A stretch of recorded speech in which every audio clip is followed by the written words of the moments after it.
नमस्कार, म विज्ञान भट्टराई। मेरो कविताको शीर्षक रहेको छ विद्यार्थीलाई उपदेश। यसको छन्द रहेको छ शार्दूल विक्रीडित। कविता यसरी सुरु हुन्छ।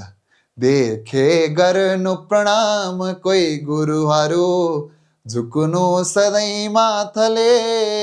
हाम्रो जीवन हुन्छ सार्थक छिटै, सेवा गरौँ साथले। सुक्खा जर्जर भूमि उर्वर बनोस्, रोपौँ बिरुवा पनि। पैसाले सकिँदैन किन्न सुख नै, हौ चित्तको नै धनी।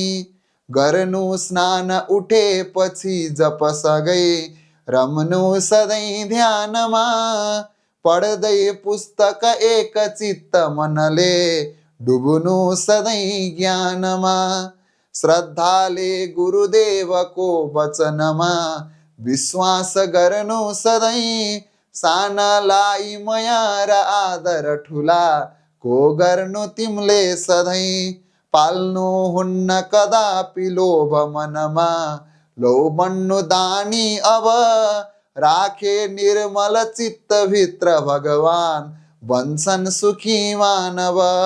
त्यागौँ है रिसलाई स्वागत गरौँ, यो जिन्दगीमा सुख। बाँचौँ निर्भय साथ जीवन सधैँ, विध्वंस पारी दुःख। धोई नित्य सफा लगाउन लुगा, ती दाँत माझौँ सधैँ।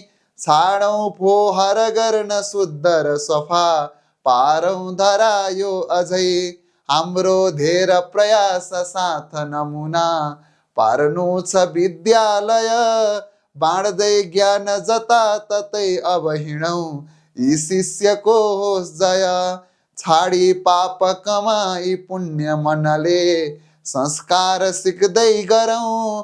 गाँसौँ हृदय जन्मभूमिसँग नै, यही भूमिमा नै मरौँ।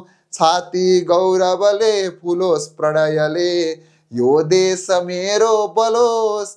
मेरो राष्ट्र त मुस्कुराउन पुगोस्, जो शत्रु होस् त्यो ढलोस्। मेरो राष्ट्र त मुस्कुराउन पुगोस्, जो शत्रु होस् त्यो ढलोस्।